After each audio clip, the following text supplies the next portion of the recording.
Queridos irmãos, boa noite, graça e paz do nosso Senhor Jesus Cristo. Para a nossa meditação nessa noite, eu convido os amados a abrirem a palavra de Deus no primeiro livro da Bíblia, no livro de Gênesis, logo no capítulo 4. Gênesis capítulo 4.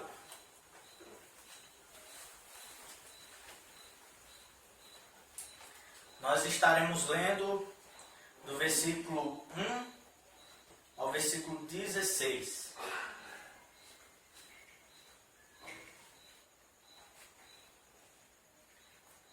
Gênesis capítulo 4, verso 1 ao 16. Diz assim a palavra do Senhor: Coabitou o homem com Eva, sua mulher. Esta concebeu e deu à luz a Caim. Então disse: adquiri um varão com o auxílio do Senhor. Depois deu à luz a Abel, seu irmão. Abel foi pastor de ovelhas e Caim lavrador. Aconteceu que no fim de uns tempos trouxe Caim do fruto da terra uma oferta ao Senhor. Abel, por sua vez, trouxe das primícias do seu rebanho e da gordura deste. Agradou-se o Senhor de Abel e de sua oferta, ao passo que de Caim e de sua oferta não se agradou. Irou-se, pois, sobremaneira Caim, e descaiu-lhe o semblante. Então lhe disse o Senhor: por que andas irado? E por que descaiu teu semblante?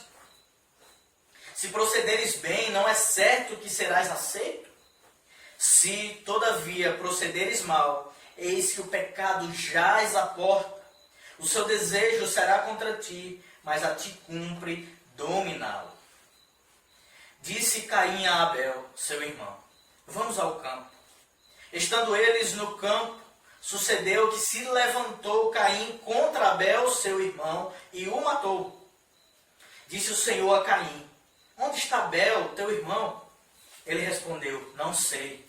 Acaso sou eu tutor do meu irmão? E disse Deus: que fizeste? A voz do sangue de teu irmão clama da terra a mim. És agora, pois, maldito por sobre a terra, cuja boca se abriu para receber de tuas mãos o sangue de teu irmão. Quando lavrares o solo, não te dará ele a sua força. Serás fugitivo e errante pela terra. Então disse Caim ao Senhor: é tamanho o meu castigo, que já não posso suportá-lo. Eis que hoje me lanças da face da terra, e da tua presença hei de esconder-me. Serei fugitivo e errante pela terra. Quem comigo se encontrar, me matará. O Senhor, porém, lhe disse: assim, qualquer que matar a Caim será vingado 7 vezes. E pôs o Senhor um sinal em Caim, para que eu não ferisse de morte quem quer que o encontrasse. Verso 16. Retirou-se Caim da presença do Senhor e habitou na terra de Nod, ao oriente do Éden. Oremos ao Senhor nesse instante. Senhor, graças te damos pela oportunidade que temos, ó Deus, de meditar na tua palavra, de junto com o teu povo, ó Deus, adorar o teu santo nome, mesmo distantes fisicamente. Pedimos nesse momento a tua graça, a unção do teu Santo Espírito, para que possamos, ó Deus, entender a tua palavra, não só entendê-la, mas colocá-la em prática para a glória do teu santo nome, em nome de Jesus. Amém.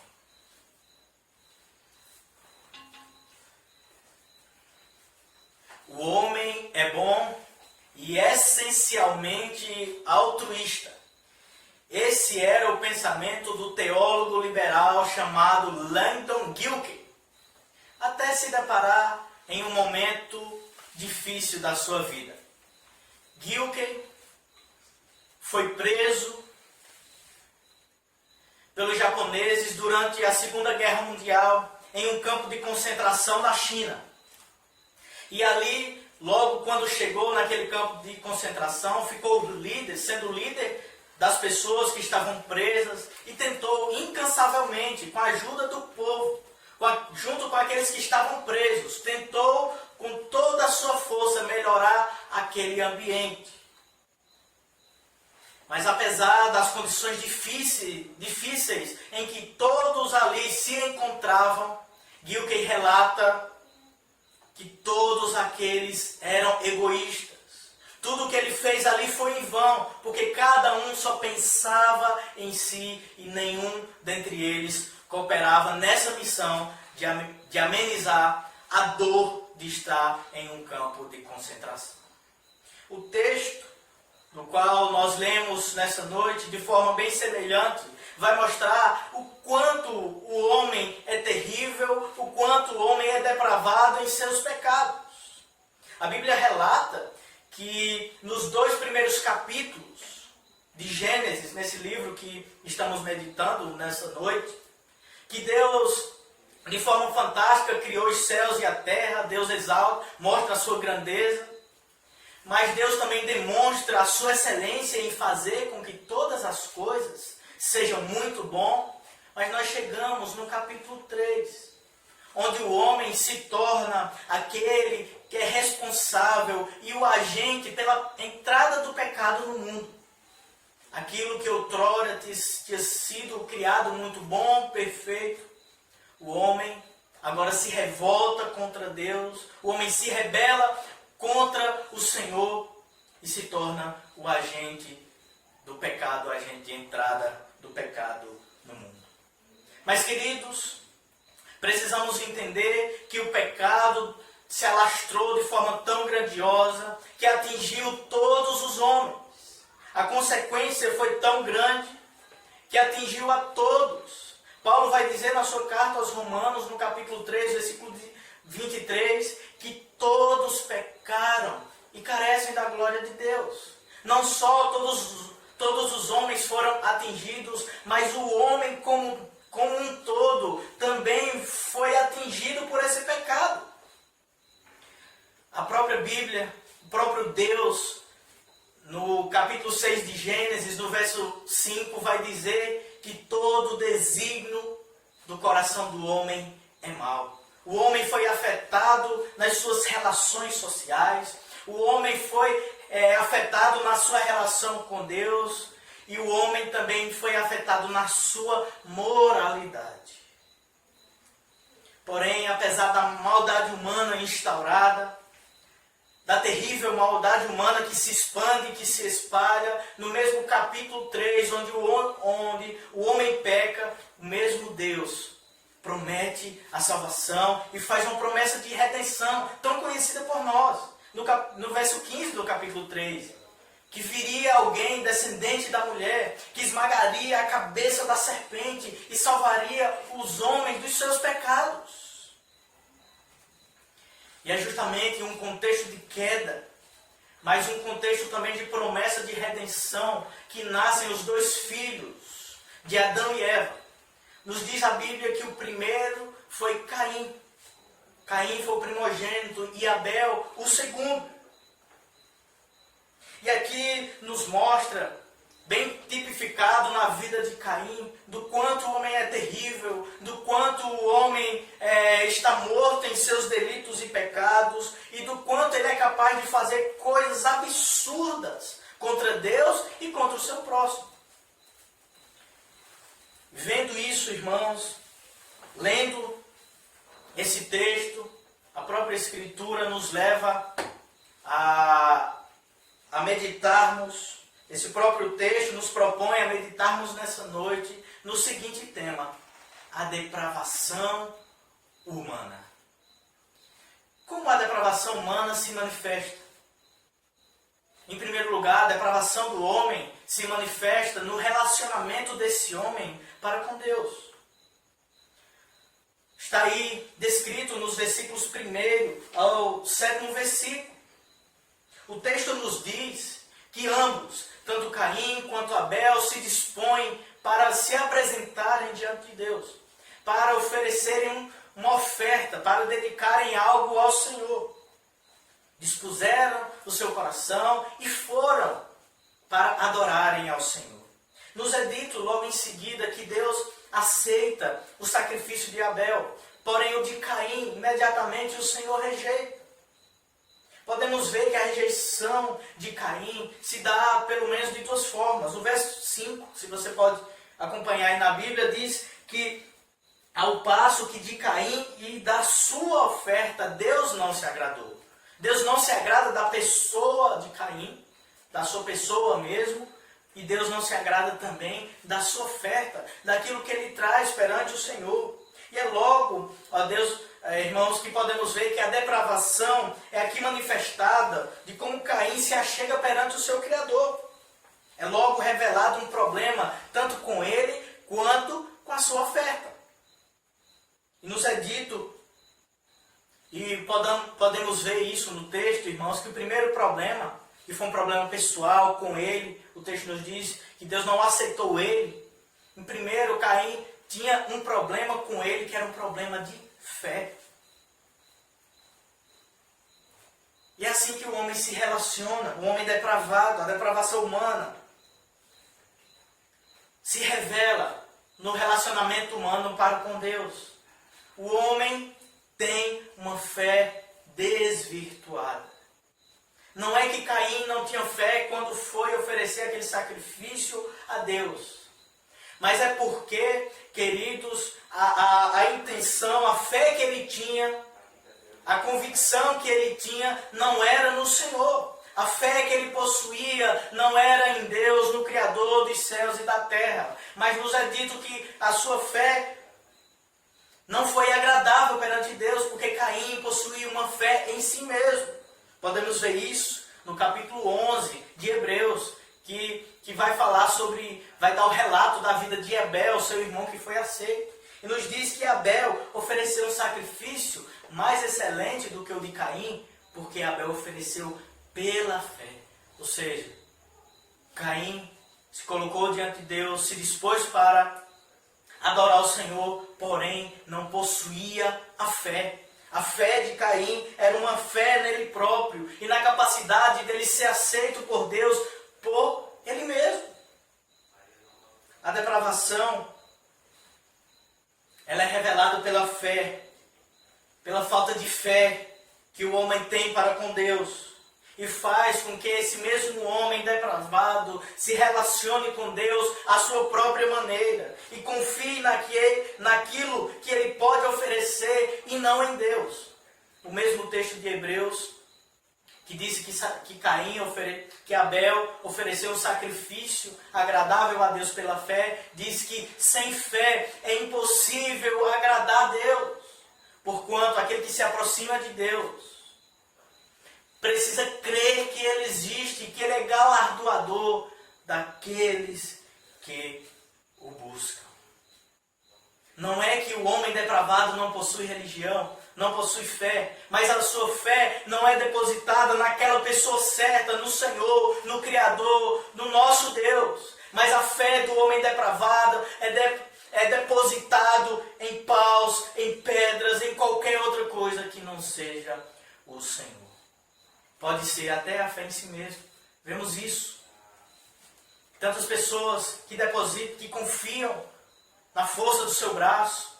A fé acaba se encontrando na ciência, nas coisas, quando na verdade a fé precisa ser depositada no Senhor. E temos visto muito isso hoje em dia. Quantas pessoas que têm pregado por aí, que diz o seguinte, que não importa em quem você crê, não importa a sua crença, o seu credo, o mais importante é aquilo que você pode dar, aquilo que você pode oferecer. Não, irmãos, isso não é verdade. É necessário a fé correta na pessoa certa. E fazendo assim, as pessoas estão nada mais, nada menos do que pregando a mesma religião de Caim, que achava que a justificação, acreditava que ele seria aceito, justificado diante de Deus por algo que viesse dele próprio, como a fé dele mesmo. Precisamos entender uma coisa nessa noite, que a nossa confiança não deve estar naquilo que eu possivelmente possa oferecer a Deus, Mas a nossa confiança, a nossa fé precisa estar depositada em Deus, que é recompensador de todos aqueles que se aproximam dele pela fé. Mas não somente isso. O homem depravado não só tem uma fé desvirtuada, uma fé que não é no Senhor, mas as obras desse homem também são corrompidas, são pecaminosas. Podemos ver que os dois se apresentam, que os dois vão até Deus e oferecem alguma coisa, oferecem algo a Deus. Mas, irmãos, não tem como. Da mesma forma que um homem é depravado, da mesma forma que um homem sem Deus, um homem alheio a Deus, tem uma fé desvirtuada, aquilo que ele fizer, aquilo que ele oferecer, as obras que ele possivelmente venha a realizar, também será desvirtuada, também será manchada pelo pecado. Não tem como. As obras é uma manifestação daquilo que eu creio. O homem age conforme ele crê, e não foi diferente de Caim. O texto afirma que Abel, diferentemente de Caim, trouxe, o texto é bem explícito em nos dizer, aqui no versículo 4, que Abel, por sua vez, trouxe das primícias do seu rebanho. O texto é claro em destacar isso, das primícias do seu rebanho e da gordura deste. Por outro lado, nos diz que Caim, versículo 3, trouxe do fruto da terra uma oferta ao Senhor. Trouxe uma simples oferta. E o ponto aqui em questão não é porque era uma simples oferta. O ponto aqui não era a simplicidade de oferta, mas a superficialidade dessa oferta. O que é que havia por trás dessa oferta que fez com que Deus o rejeitasse? Justamente, irmãos, porque o ponto aqui não está na quantidade, não está naquilo que Caim trouxe pouco, ou talvez poderia trazer muito. Mas o ponto em questão é de que tipo de coração é que provinha essa oferta. Assim como a fé dele era em si mesmo, confiava nos seus méritos, naquilo que ele poderia, na sua fé nele mesmo, a sua obra era uma obra de si mesmo. Havia um sentimento perverso e maligno por trás da oferta de Caim. Talvez os irmãos não repararam, mas no verso seguinte, no verso 5, quando Deus o rejeita, quando Deus não aceita a oferta dele, ele diz: irou-se, pois, sobremaneira Caim, e lhe descaiu o semblante. É perceptível ver que a intenção dele era uma intenção má.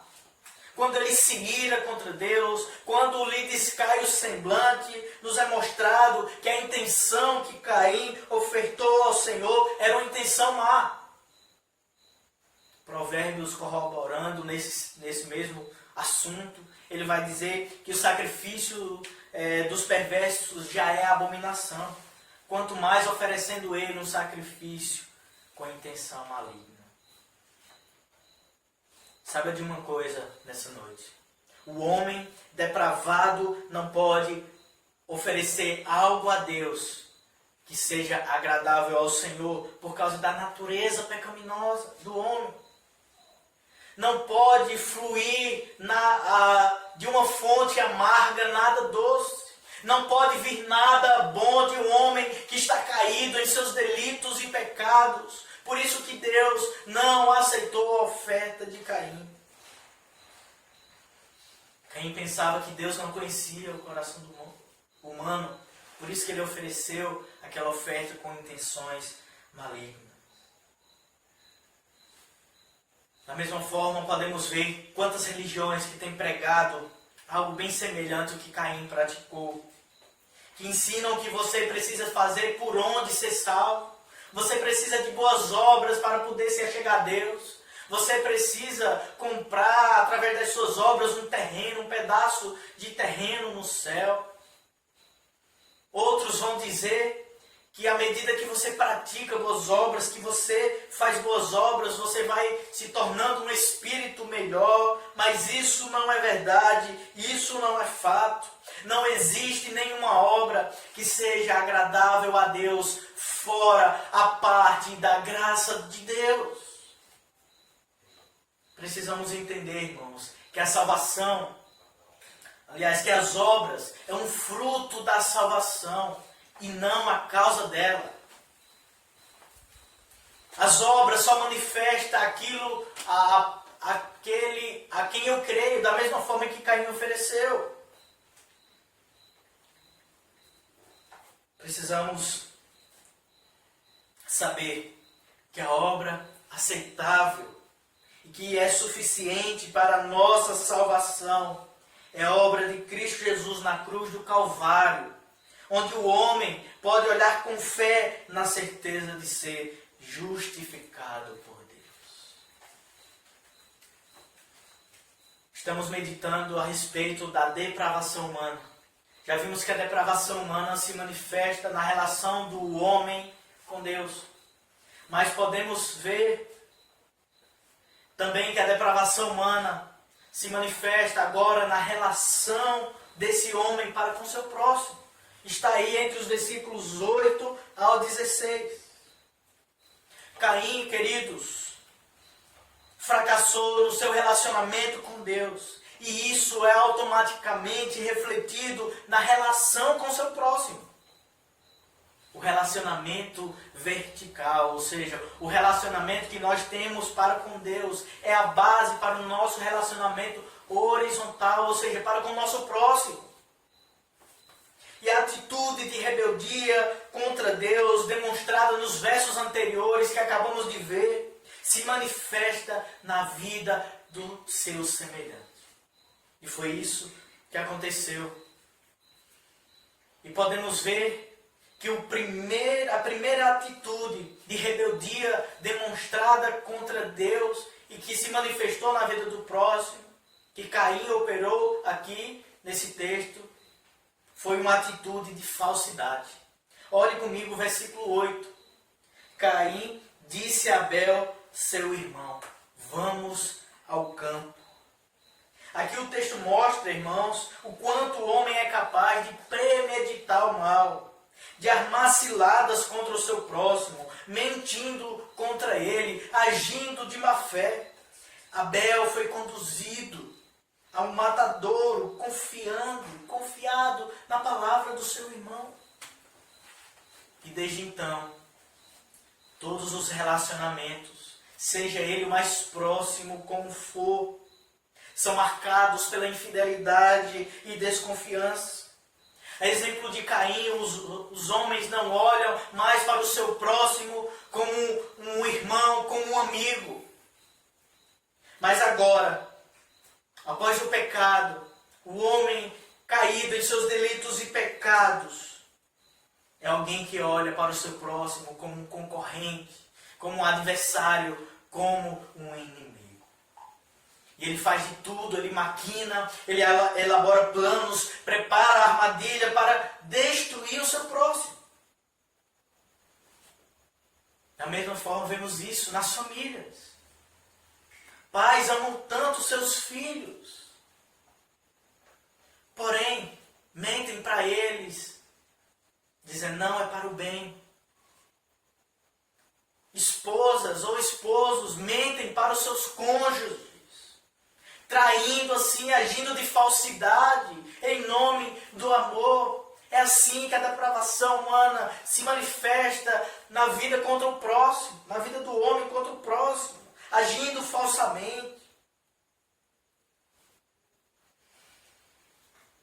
De forma bem semelhante, foi assim que fizeram com o nosso Senhor. Os homens maquinaram, prepararam ciladas, armadilhas, para assassinar o nosso Senhor, para mentir uns contra os outros. E nos diz isso de forma bem clara no Salmo 2, que os reis da terra se levantam e as autoridades conspiram contra o Senhor e contra o seu ungido.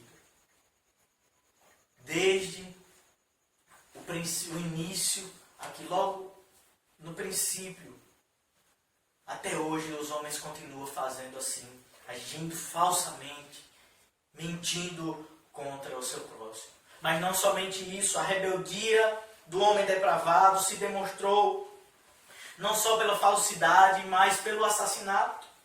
Nós podemos ver também no mesmo versículo que lemos, versículo 8, que estando eles no campo, sucedeu que se levantou Caim contra Abel, seu irmão, e o matou. O texto nos revela o primeiro homicídio da história, mostrando o ápice, o cume do ódio que uma pessoa pode possuir de outra. Revelado assim em atitudes de assassinar alguém que é tão próximo a ele.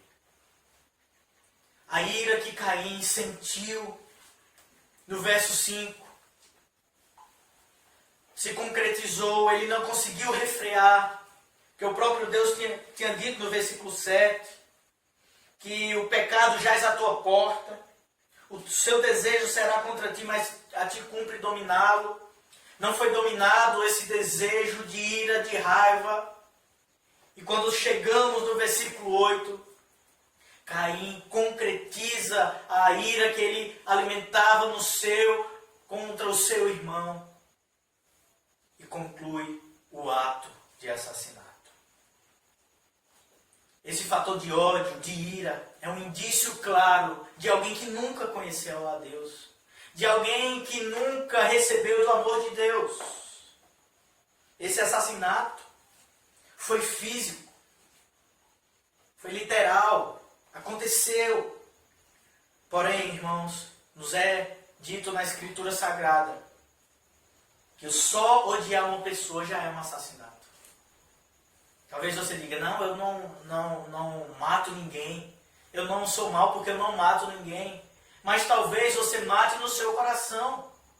Isso também é um assassinato. Porque 1 João nos vai dizer que todo aquele que odeia o seu irmão já é assassino. E ele continua, e vocês sabem que o assassino não tem a vida eterna permanente em si. Os homens matam, muitos deles não fisicamente, mas é alertado nessa noite, porque podemos cometer homicídio só no coração, podemos matar uma pessoa no coração, odiando, não amando aquela pessoa. Isso também é um assassinato. Revela o coração depravado do homem. Mas, queridos, enquanto que o reflexo do coração daquele que está caído em seus pecados é assassinar o seu irmão, em contrapartida, o nosso Senhor Jesus Cristo não foi aquele que assassinou, não foi aquele que revidou, mas é aquele que se entregou e ofereceu a sua vida para salvar aqueles que o assassinaram. Mas a rebeldia de Caim demonstrada contra o seu próximo, vimos que não foi somente pela falsidade, pelo assassinato, mas também aconteceu pela sua irresponsabilidade. Olha aí o versículo 9 que nos diz o seguinte: o Senhor chega e pergunta a Caim, onde está Abel, teu irmão? Ele respondeu, não sei. Acaso sou eu tutor do meu irmão? Um pecado leva ao outro. Além de assassinar, ele agora é achado em mentira, fugindo da sua responsabilidade, da responsabilidade que ele carregava nos seus ombros. O homem, desde o início, ele é responsável pelos seus atos. E especificamente aqui no caso de Caim, ele era responsável não só pelos seus atos, mas ele era responsável pela vida do seu irmão, pelo cuidado para com o seu irmão. Nos diz o texto que Caim era o primogênito, era o mais velho. Era ele que deveria ter cuidado com seu irmão, cuidar da saúde física, da integridade física, cuidar dele em todos os aspectos. Mas a semelhança dos seus pais, Adão e Eva, ecoa uma pergunta bem semelhante que Deus fez a Adão e Eva. Quando eles pecaram, Deus diz: onde estão vocês? Uma pergunta semelhante Deus faz: onde está teu irmão? A mesma reação que Adão e Eva tiveram de se esconder, de não assumirem a sua responsabilidade e dizer: fui eu que fiz. Da mesma forma, Caim se revela mostrando quão irresponsável ele se tornou, tanto pela vida do seu irmão, quanto por não assumir o seu próprio pecado. Uma declaração como essa também revela ou demonstra a indiferença que Caim tinha para com o seu semelhante, para com o seu próximo. Tudo que ele cometeu contra o seu irmão era um sinônimo, era um reflexo da sua depravação, de um coração corrupto diante de Deus. Quantas pessoas pensam hoje em dia: eu sou independente, eu posso tomar as atitudes que eu quiser, isso não vai afetar ninguém, isso não vai prejudicar ninguém. Esse problema é fugir da responsabilidade, é pecado. Foi assim que Abel caiu, que Caim caiu. Foi assim que Caim errou. Não pense que as suas atitudes não refletem na vida do outro. Você é responsável pelo seu próximo. Você, pai, é responsável pelos seus filhos. A partir do momento que nascemos, todos nós temos responsabilidades a cumprir. Seja o pai na criação de seus filhos, seja os filhos na responsabilidade de amar os seus pais, de honrar os seus pais. Enfim, todos nós temos responsabilidades. E principalmente a responsabilidade do nosso pecado é uma afronta contra Deus.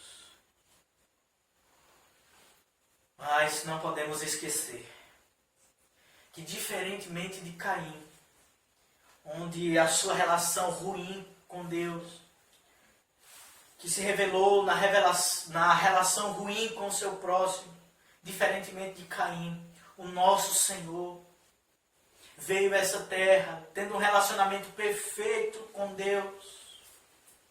E assim se manifestou em um relacionamento perfeito para com o próximo, amando o seu próximo, amando aqueles até mesmo que os perseguia.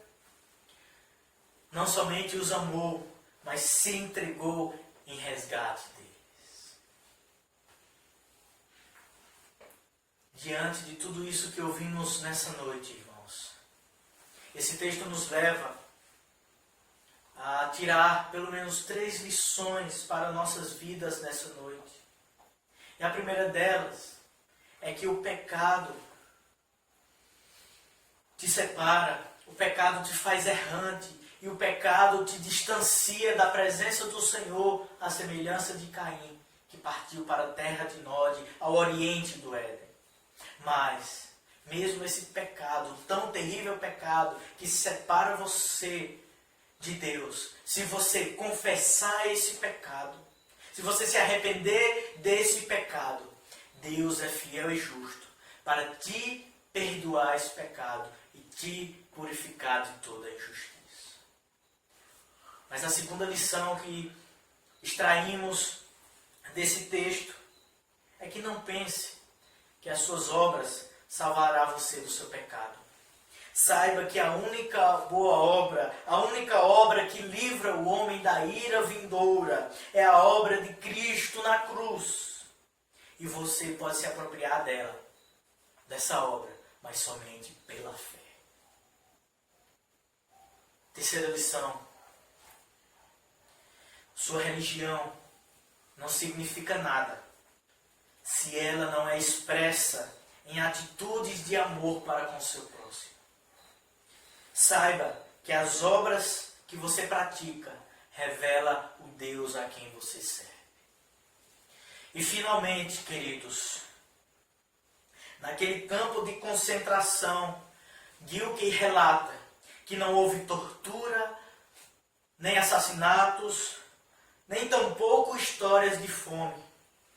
E ele, frustrado com seu pensamento inicial, ele relata na sua biografia as seguintes palavras, que os nossos maiores problemas no campo de concentração foram criados mais pelo nosso comportamento do que por aqueles que nos capturaram. Que Deus nos ajude. Vamos orar nesse instante. Senhor, nosso Deus, nós te louvamos pela tua palavra. Palavra essa que nos confronta, que nos leva a repensar os nossos caminhos, Senhor. Ó Deus, se tem alguém nos ouvindo nessa noite que ainda, ó Deus, não conhece o Senhor, ainda está, ó Deus, perdido em seus pecados, que ele se volte para o Senhor nesse momento. Que o Senhor revele a tua poderosa mão, a tua graça, estenda o teu braço de poder. Se dentre nós, Senhor, estamos praticando más obras, mesmo conhecendo o Senhor verdadeiramente, nos perdoa o pecado.